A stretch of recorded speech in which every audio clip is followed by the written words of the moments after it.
Հարգելի հեռուստադիտողներ, մենք վերադարձանք, շնորհակալություն, որ մեզ հետ եք։ Փետրվարի 27-ին ժամը 7-ին Առնո Բաբաջանյանի անվան համերգային դահլիճում տեղի կունենա աշխուղների երկխոսություն, բացառիկ համերգ նվիրված Աշուղ Ջիվանու 180 եւ Աշուղ Հավասի 130-ամյակներին, որտեղ ժողովրդական երաժշտության եւ Պարի ազգային կենտրոնի Հայաստանի ազգային նվագախմբերի պետական նվագախումբը կներկայացնի Ջիվանու եւ Հավասի աշուղական ավանդույթների ամբողջ հմայքը։ Կենթանի ու հզոր կատարումներով ավելի մանրամասն կխոսենք մեր հյուրերի հետ։ Մեր հյուրերն են Հայաստանի ազգային նվագարանների պետական նվագախմբի երաժիշտ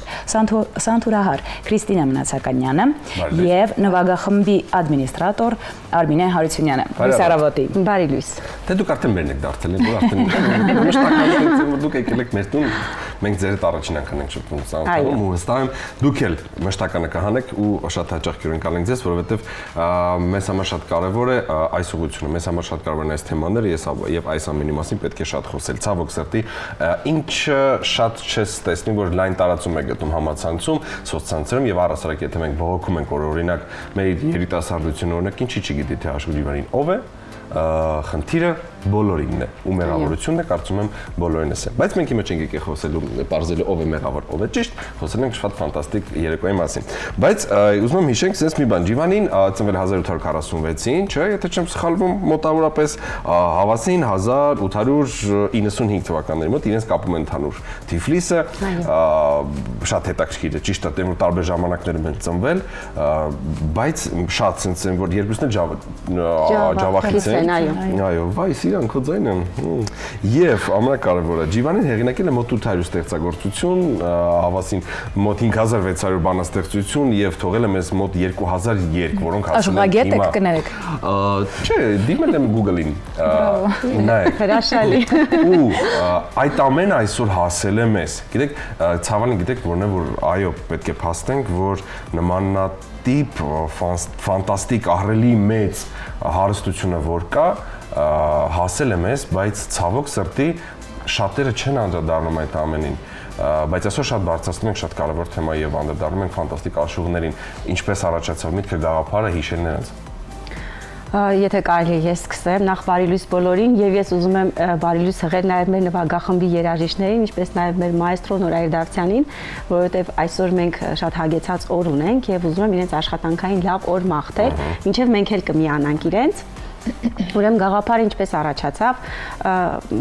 մեր կենտրոնը հակված է միշտ տոնել, նշել հոբելյանական երեկոներ եւ բնականաբար անմասն չէր կարող մնալ նման մեծանուն աշուղներից եւ դեռ անցյալ տարվա վերջում, երբ տարվա ծրագիրն էինք մենք կազմում, առաջնայինը եղավ, որ ազգային նվագարանների պետական նվագախմբի առաջին համերգը հենց դա պետք է լինի,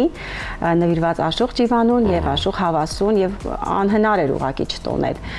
Ես շատ ուրախ եմ, պատկերացեք դուք էլ մեզ շատ տեղեկություն տվեցիք, ինչպես դուք ասացիք, մենք էլ աշուղագետ չենք։ Թաքնված տաղանդ են։ Այո, շատ հիանալի էր եւ հաճելի էր մեզ առավոտշուտ այդպիսի տեղեկություններ շատ լսել։ Այո, մենք երաժիշտներ ենք, բայց իրոք աշուղագետ չենք եւ շատ մանրամասը չգիտենք նաեւ իրենց գործունեության մասով, ես մեր մասով եմ խոսում,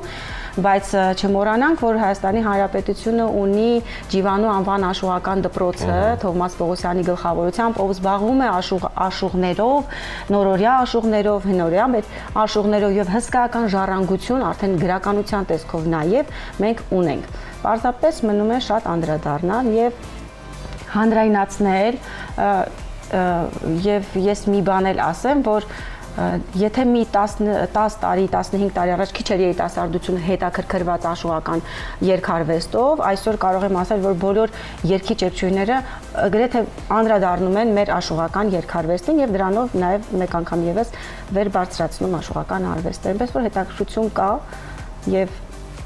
շարունակական կլինի, մենք էլ պիտի այնքան աշխատենք, որ այդ հետաքրքրությունը միշտ պահենք ամենաբարձր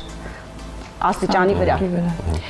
Սանթուրը որպես գործիք ունի շատ հետաքրքիր փիլիսոփայական, այսպես ասած, հնչողություն, աշուղական այդ արվեստի մեջ, ինչպես եք կարողանում այդ ներաշխարհի հետ այսպես գեղեցիկ փոխանցել այդ ամենը հանդիսատեսին։ Անկեղծ ասած, որպես Սանթուրահար չեմ պատկերացնում որևէ նվագախումբ ժողովրդիկների, որը կհնչի առանց այդ նվագարանի որովհետև սանթուրը լրացնում է ամբողջ նվագախմբի հնչողությունը, լցնում է հնչողությունը, իրենով ունի շատ մետաղյա ձայն, հետաքրքիր տեմբր, այսպես ասած, ավելի հզոր, քան մնացած նվագարանները։ Իսկ ժող ստեղծագործություններ նվագելիս դա հիմքն է այդ նվագարանի, ոնց որ հայը խոսում է հայերեն, այնպես էլ սանթուրով նվագում ենք ժող ստեղծագործություններ եւ հնչում է փառահեղ։ Հատկապես աշխուղական երաժշտության մեջ նկատի ունեմ, այսինքն այդ նրբությունները որքանով է կարողանում այսպես փոխանցել հանդիսատեսին։ Վարպետորեն։ Այո, Սայաթնովան շատ անդրադարձել է սանթուր նվագարանին, իր երգերի մեջ էլ թափով, սանթուրով, կամանչայով։ Այսինքն այդ ժամանակվանից արդեն դա եղել է օրինաչափություն, որ պետք է ժող ստեղծագործությունների երգերի մեջ հնչի այդ նվագարանը։ Երկու աշխուղների ստեղծագործություններն էլ չես կարող գտնել ինչ-որ տխրություն, չես կարող գտնել ինչ-որ բարդ ու անհասկանալի մի բան, մաքրություն, պարզություն ու ժողովրդին շատ հասանելի ստեղծագործություններ։ Նաև հաշվի առնելով այն փաստը, որ Ջիվանու ստեղծագործությունները թարգմանվել են եւ ֆրանսերեն, եւ ռուսերեն լեզուներով, նայեք ինչ մեծ առավելության մասին ենք մենք խոսում, այսինքն դա հասանելի է նաև այլազգի մեր ներկայացուցիչներին, որոնք կարող են ծանոթ լինել աշխուղին եւ այսօր պարզապես անտարբեր անցնել այս հասկաների թողած մեծ ժառանգության հանդեպ, պարզապես շատ սխալ կլինի ու սա այս համերգները իսկապես ամենամեծ մեծ առավելությունն են եւ մեծ բոնուս են, մեծ վիտամին են յուրաքանչյուրիս։ Այ արդյոք ըստ ձեզ, հա, ձեր համար ո՞րն է ամենակարևոր մեխը իմաստը այս համերգների։ Համաձայն եմ, առաջինը իհարկե անդրադառնում ենք մեծություններին։ Շատ լավ է, որպեսզի չմոռացվի, անդրադառնանք այն հզոր գործերին, որոնք թողել են մեզ, բայց կան այլ կարևոր կետեր, որոնք պահում են։ Տեսեք, ուրեմն Աշուղ Ջիվանին եւ Աշուղ Հավասին ըստ իս տարբերվում են մի փոքր, տեսեք թարգմանվել է Աշուղ Ջիվանու ստեղծագործությունները, Ջիվանին իր պարզ ժողովրդի լեզվով փիլիսոփայություն է ուրեմն պրոպագանդել, այսպես ասեմ, որովհետև Ջիվանու երգերը մի քիչ ավելի այդպես խորիմաստ, շատ խորիմաստ են, բացի այն, որ սեր է գովերքվել, բնություն է գովերքվել, այ օրինակ Աշուղ Հավասին սեր եւ բնություն, այսպես։ Բայց Ջիվանու ուրեմն երգերի մեջ կա շատ փիլիսոփայություն եւ պատահական չէ, որ թարգմանվել է։ Մի քիչ բողոքային ինչ-որ բանել։ Այսինքն կյանքի անարդարությունների մասով ինքը խոսել է երգի ու նաեւ ժողովրդի լեզվով։ Ինչ էիք ասում Քրիստինե ջան։ Երգեր ունի որտեղ որ մի քիչ այսպես ասած բողոքարկում է իշխանությանը, անօրինությանը եւ նմանատիպ անարդարություններին, որը որ շատ քիչ աշխուղներ են, որ անդրադարձել են նման խնդիրներին այդ ժամանակահատվածում։ Հիմնականում սիրերգություն է եղել աշխուղների ստեղծագործությունը, ինչպես Հավասի երգերը ավելի հանգիստ են, իսկ Ջիվանին մի քիչ ավելի բողոքավոր, հենց ձախորդ օրերի մեջ որ կամ թանկարավոր ընկեր, խոսքերի եղնակ Ավետիք Իսահակյանին խորի իմաստ է նրա երկի իմաստ է, այսպես ասած։ Եվ նաև ժամանակակից էլ է, որովհետև եթե նայում ենք, սերունդները գալիս գնում են, բայց թեմաները գրեթե նույնն են, հա, այդ բողոքները, ինչպես նաև սիրո գովերքումն է նույնը, ինչքան էլ որ թվում է թե շատ բան փոխվել է, այլ է, բայց չէ։ Երբ խորանում ես վերաշխողական արվեստում, թե ինչպես են սիրո մասին խոսում, չկա այդպիսի բան, ուղղակի զարմացած ասում ես, միթե այն դարում կարող էին այդ կարգի, այդ տեսակով գովերքել սերը։ Դա բոլոր ժամանակների համար, մեր աշխողական արվեստը բոլոր ժամանակների համար է։ Դե ցավ սրտին է փոխվել են ժամանակները, այսօր ստեղծագործությունները գրվում են գումար աշխատելու համար ու երբեմն նայում ես երգը ունենում է միլիոնավոր դիտումներ, տեսահոլովակ եւ այլն, հա, կապ չունի որ հիմա փոքր փոփ կլինի, ինչից ենք խոսում։ Բայց նայում ես ոչ իմաստ կա, ոչ ջերմացնող, ոչ կապող, ոչինչ չկա ստեղծագործության մեջ, այդ իրականության մեջ ենք ապրում։ Մենք խոսեցինք նաև որ այդքան մեծ քանակությամբ գործեր են հասել մեզ ու վստահ եմ ընտրությունը շատ բարդ է եղել կամ ընտրել եք իրենց ամենահայտնի գործերը կամ ինչպես է ընթացել այդ process-ը, ինչպես եք ընտրել։ Շատ դժվար է այդ ընտրությունը, որովհետև իրենց գործերի մեջ չկա ավելի լավ կամ մի փոքր ավելի վատ, որն ընտրենք, իրապես դժվար է։ Բայց այսպես ասեմ, ասեմ, քանի որ ազգային նվագաների պետական նվագախումբը մեր մայստրո Նորայր Դավթյանի գլխավորությամբ արդեն 20 եւ ավել տարիներ միշտ մեր երկացանկում եղել են մեր աշխուժների լավագույն երգերը, այս պարագայում այդքան դժվար չի եղել ընտրել, որովհետեւ նաեւ ունենք մեծ քանակությամբ ուրեմն իրենց երգերից, ինչպես նաեւ մեր երգիչ երգչուհիներ, որ մեզ միացան, նայելով իրենց թե ով որը կկատարի, ում ավելի լավ ձայնով ավելի լավ կհնչի, այո, ավելի լավ կզգան, հետեւաբար երգերի ընտրությունը չեմ կարող ասել, թե շատ բարդ է եղել, որովհետեւ տարիներ շարունակ մենք ամեն համերգին, ոչ թե միայն հոբելյանական, այլ մեր բոլոր համերգներին անդրադառնում ենք տարբեր աշխուժների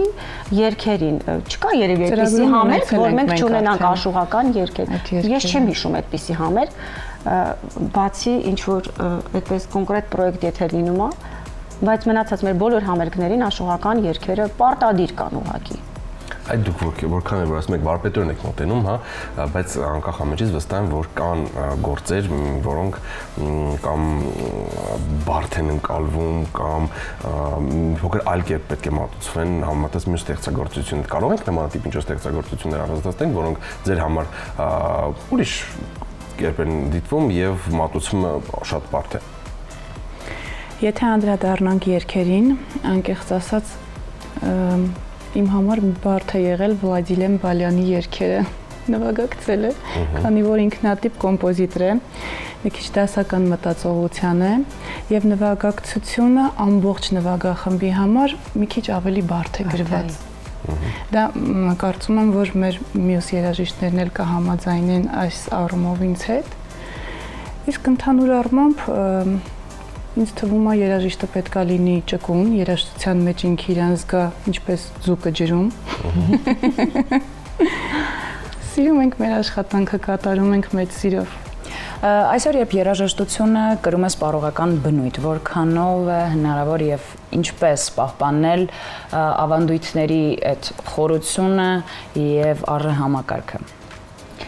Մենք պարտադիր պիտի ժամանակի հետ շարժվենք եւ ունենանք նախագծեր, որոնք որ ազգային մեր նվագարանները երիտասարդների աչքերում կբարձրացվի եւ կդառնա ինչ որ շատ հետաքրքիր բան իրենց համար, բայց պիտի արդեն այնպես լինի, որ սովորական դառնա, որ ազգային նվագարանները իրենց կյանքում պիտի լինեն։ Ու սրա հետ կապված շատ մի կարևոր բան ասեմ, մենք մեր կենտրոնը 2 տարի առաջ նախաձեռնեց մի շատ հետաքրքիր նախագիծ կինոֆիլմերը, համաշխարհային եւ հայկական կինոֆիլմերը, որտեղ հնչում էին համաշխարհային եւ հայկական կինոֆիլմերի սաունդթրեքերը ազգային նվագարանների պետական նվագախմբով եւ մինչ այսօր, երբ մենք այդ համերգները եւս ներկայացնում ենք, գրեթե խնդիր չունենք տոմսերի սպառման։ Եվ մեծամասնությունը երիտասարդներ են, այսինքն այդ հնչողությամբ մենք իրենց ստիպեցինք, որ իրենք եւս մեկ անգամ հետաքրքրություն ունենան դեպի ազգային նվագարաններ, այսինքն մենք պիտի շարժվենք անպայման ժամանակի հետ, պետք չի բացառել նաև կոմերցիոն համերգները, դրանք էլ են կարևոր, հա, ինչ որ մի բան պիտի մի հատիկ պետք է մտցնել համերգի մեջ, որով որ կգրավենք մեր երիտասարդներին եւ միշտ կպահենք ազգային շունչը, ոգին, նվագարաններին մոտ լինելը եւ այլ եւ այլ։ Շնորհակալ ենք շատ։ Ցավոք սրտի ժամանակը կրկին սուղը մենք ունենք եւս մի կարևոր հյուր, որն արդեն այնտեղից ես ինձ ձայները լսում եմ, սպասում են մեզ, ինչպես որ դուք նշեցիք, անդրադարձել եք ֆիլմերին,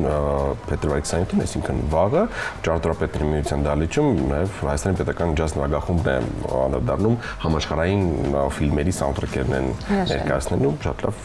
մատուցում։ Նաեւ հիշեցնենք մեր հեռուստադիտողին, որ փետրվարի 27-ին այսինքն կրկին վաղը Առնո Բաբաջանյանի անվան համերգային դահլիճում տեղի կունենա աշխուժների երկխոսություն բացառիկ համերգը նվիրված Աշոկ Ջիվանի 180 եւ Աշուղ Հավասի 130 ամյակներին։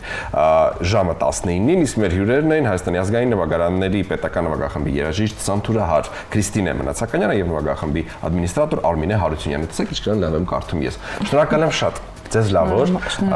հագեցած պարտավորված կարևոր օրն եք այսօր, շնորհակալություն ձեզ։ Եվս շնորհակալություն ենք հայտնում եւ համեցեք, հրավիրում ենք սիրով ձեզ մեր համերգին։ Շնորհակալ ենք։ Գովազդ, որից հետո կհայտնվի այդ աղմուկ անող եռյակը։